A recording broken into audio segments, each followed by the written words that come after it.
Mesdemoiselles, Messieurs, bonjour. Aujourd'hui, nous allons revoir la découpe d'un poulet rôti avec la particularité de cette pièce aujourd'hui qui est farcie. C'est pour cela que nous refaisons un tutoriel.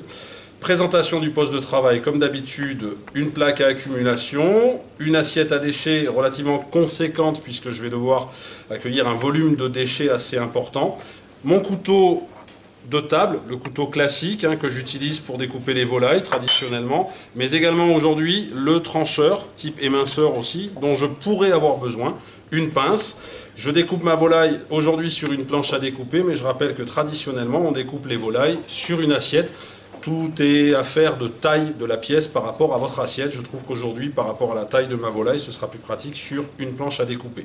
Ma plaque à accumulation que je dispose au dernier moment, de préférence sur la partie haute et gauche du guéridon. Mais là, en fonction de la taille de mon guéridon, je m'adapte. Lorsque j'arrive de la cuisine, je présente à ma table l'intégralité de ma pièce, c'est-à-dire le poulet et sa garniture éventuellement posée sur un cordon de sauce, en annonçant à haute et intelligible voix l'intitulé exact du plat. Rappel, on présente toujours la partie, on va dire, agréable au client et non pas le croupion de la bête. Lorsque j'arrive sur mon guéridon, je fais glisser ma pièce sur ma plaque à accumulation et je dépose mon lito comme d'habitude, soit sur le bord, sur le coin de mon guéridon, soit au niveau de mon coude et du torse. Tout dépend comment je suis le plus à l'aise. Bien entendu, lorsque le guéridon est nappé, le lito tiendra plus facilement. Première étape, attraper la volaille. Pour attraper une volaille entière, deux solutions, je vous le rappelle. Soit, alors je vais tourner mon plat dans ce sens-là pour que vous voyez bien. Soit ici, au niveau des ailerons, je soulève avec cuillère et fourchette. Donc je suis droitier, cuillère main droite, fourchette main gauche. Je soulève la pièce et je l'égoutte quelques instants. Ça, c'est la première version pour attraper une volaille entière. Deuxième version, je vais prendre mon couteau de table, le planter dans le croupion de la bête, planter ma fourchette au niveau du cou et lever, mais sans trop faire venir la volaille à la verticale, auquel cas je risquerais de la voir s'enfoncer directement sur mes doigts, sur ma main, et tout le jus il pourrait y couler. Donc j'égoutte ma pièce comme ceci. Donc, je vais remettre mon plat dans le sens qui va me permettre de travailler. Je vais attraper ma volaille et l'égoutter. Et je vais la basculer pour moi qui suis droitier avec la tête vers la gauche et le croupion vers la droite. Pour plus de visibilité de ce tutoriel, je vais dans un premier temps me débarrasser du plat. Merci. Première étape, les pâtes. Donc je vous rappelle, poulet rôti signifie qu'on a une volaille cuisinée entière au four et elle est présentée comme ceci. C'est l'habillage classique pour une volaille rôtie. Donc je casse ici et au niveau de la jointure, tout simplement, dès que je vois apparaître celle-ci, je vais sectionner. Alors là, j'ai un poulet qui est très cuit. Donc je vais essayer d'être délicat malgré tout, ça va me faciliter le travail pour la suite. Je coupe ici mes pâtes. Première pâte que je mets dans mon assiette à déchets avec la pince et pas comme j'ai failli le faire avec le couteau. Même chose ici, je déplie la pâte, je trouve la jointure et avec mon couteau, je passe ma lame entre les os de façon à pouvoir débarrasser celle-ci. Si ça force, ça veut dire que je ne suis pas au bon endroit. Je ne suis pas entre les deux os, je ne suis pas sur la jointure. Étape suivante, je couche mon poulet sur le flanc, partie bombée vers le client. Je pique entre cuisse et pilon de cuisse, ici, la fourchette, les dents vers le haut, puisque le geste consiste à tirer vers moi et à aider au fur et à mesure que je tire vers moi, de façon à dégager l'os qu'on va voir apparaître ici. Là, on voit bien mon os, donc ma lame de couteau passe derrière, tout simplement, délicatement. Et voici pour ma cuisse. Je vais ensuite sectionner simplement la jointure. Donc je rappelle, à nouveau, on a ici, on le voit déjà, on a un os. La lame, la pointe de mon couteau, la lame doit passer ici. Donc je suis l'arrondi de la volaille, de la pièce. Et tout simplement, avec la lame du couteau, je vais sectionner, mais pas couper entièrement. Ensuite, je vais remettre dans mon plat. Là, pour la démonstration, pour que vous voyez bien, pour le moment, je laisse ici. Maintenant, je retourne ma pièce.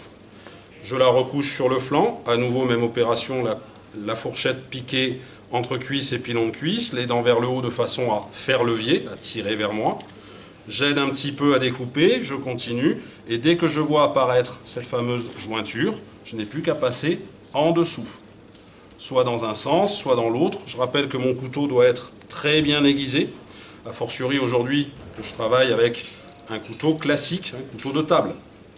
Alors je rappelle pourquoi personnellement je travaille avec un couteau de table. Déjà il y a un côté traditionnel, j'ai appris de cette façon, et surtout c'est un couteau qui me permet justement d'atteindre les jointures et de les sectionner sans risquer de casser le fil d'un couteau type couteau trancheur ou tout autre type de couteau de ma mallette. Là je vais remettre dans mon plat, donc je vais vous redemander, jeune homme, de me redonner mon plat. Donc je redispose les pièces dans mon plat. J'essaye d'être harmonieux au niveau de ma présentation. Et je vais poser mes deux cuisses et pilons de cuisse à une des extrémités du plat. Passons maintenant au blanc et aux ailes. Donc on travaille sur une volaille pour 4 personnes. Donc pour la volaille pour 4, on va simplement avoir un blanc et aileron et l'autre blanc et aileron. Pour une volaille pour 6 personnes, on aura une autre découpe, dont j'ai déjà parlé précédemment sur la démonstration de la poularde. Pour mémoire, je vais piquer ici au niveau des côtes de la bête. Et là, les dents de ma fourchette vont être vers le bas, de manière à aller chercher la colonne vertébrale pour avoir une prise suffisante pour que la bête ne bouge pas trop. Et avec mon couteau, je vais longer l'os ici du bréchet. Je vais venir chercher jusqu'à, on va dire, l'épaule, en quelque sorte, de la bête. Et tout simplement, je vais écarter au fur et à mesure et aider ma découpe. Comme j'ai écarté tout à l'heure au niveau de la cuisse, je fais la même chose de manière à atterrir sur la jointure et simplement la sectionner. Je termine ma découpe. Le but étant d'avoir une belle découpe bien nette et non pas quelque chose d'arraché. Cette pièce, je la remets directement dans mon plat de service et je fais la même chose pour le deuxième. Alors soit je retourne la pièce, soit je la laisse du même côté. Là, on va dire que chacun va juger sa façon de travailler. J'aide un petit peu ici, de toute façon pour après ça va m'être utile. J'ai débarrassé un petit peu le gras, je passe au plus près du bréchet, je sectionne ici au niveau de l'épaule, je continue à appeler ça l'épaule de l'animal, et je termine la découpe de mon blanc avec mon couteau, tout simplement. Je retourne, je remets dans mon plat, et maintenant la différence avec la découpe classique du poulet rôti, qui veut qu'on termine avec les solilès, je vous le rappelle, que je peux d'ailleurs prélever tout de suite. Donc je rappelle que les solilès se trouvent au niveau de l'arrière de la bête. On va les prélever avec une cuillère. C'est la pièce la plus tendre, la plus fine de la volaille. On va la mettre systématiquement sur les cuisses et pilons de cuisse. Donc même chose ici, toujours avec ma cuillère, le couteau est inutile. Je viens prélever le solilès, qui est beaucoup plus joli de ce côté. Je vais essayer de récupérer un petit peu sur l'autre. Voilà. Et pour ce qui est de la farce, aujourd'hui, je vais piquer ma fourchette au niveau de l'os du bréchet. Et avec mon couteau, je vais casser au niveau des côtes. Donc là, c'est un travail qui nécessite un petit peu de fermeté au niveau de votre couteau, de façon à pouvoir dégager la farce que la cuisine nous propose aujourd'hui, à savoir des fruits secs et des marrons. Donc l'idéal serait de pouvoir lever la pièce de façon à dégager l'intégralité, comme ceci. Alors on va essayer d'être délicat malgré tout. Et je vais certainement passer avec un couteau un petit peu plus gros, de façon à travailler mieux. Donc là, je casse, en faisant attention bien entendu à ma main. Là, la bête résiste, donc on va essayer de proposer cette garniture à nos clients. Voilà, j'ai sectionné la colonne vertébrale. Donc là, on est obligé un petit peu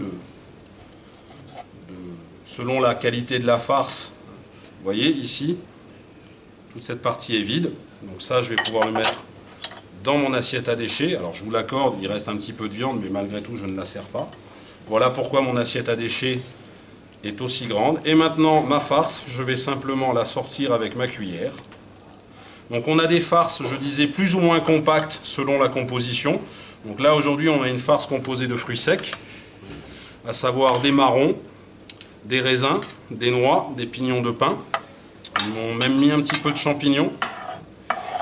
Donc je récupère toute cette farce, mais on peut imaginer une farce classique, type farce d'Uxelles, hein, beaucoup plus compacte, qui là va se présenter à l'intérieur de la volaille comme un pain, et qu'on pourra sortir intégralement de cette partie de la bête pour la dégager sur la planche à découper, et dès lors on pourra la découper simplement en tranches, un petit peu comme on pourrait avoir une poule au pot, hein, la traditionnelle poule au pot farcie.